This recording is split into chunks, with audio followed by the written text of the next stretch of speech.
Yeah, when I was a kid, about 6 or 7 year old, I remember being fascinated with voices coming out of my mum's radio in the kitchen. There were no wires. She called it the wireless.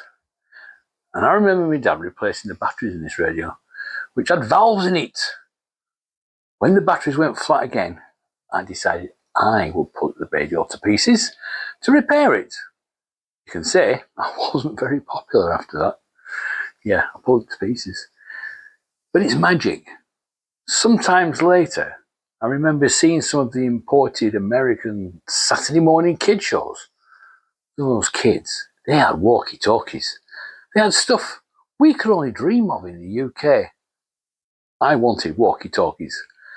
But I did find out, apart from the police, they were illegal here in the UK.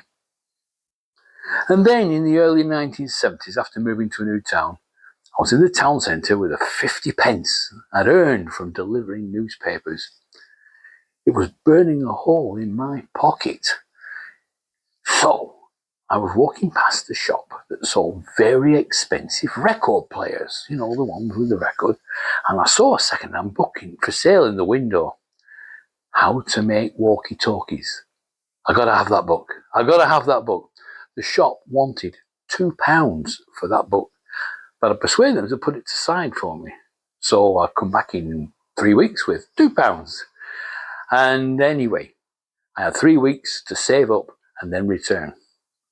Now I was a proud owner of a book that had a full description of how to make walkie-talkies.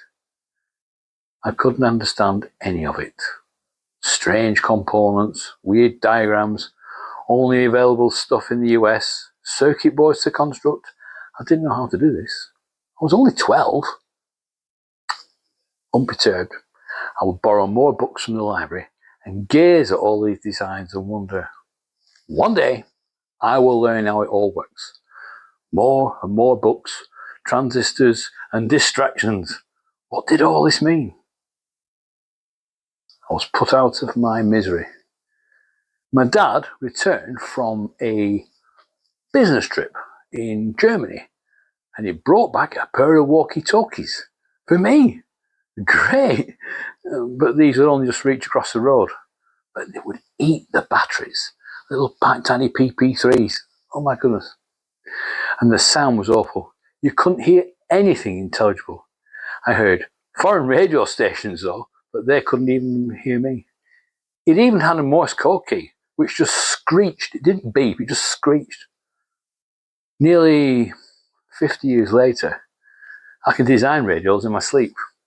I've got 41 radios in my collection, all of various bands and sizes, but the magic is still there. People say, yeah, but can't you use WhatsApp?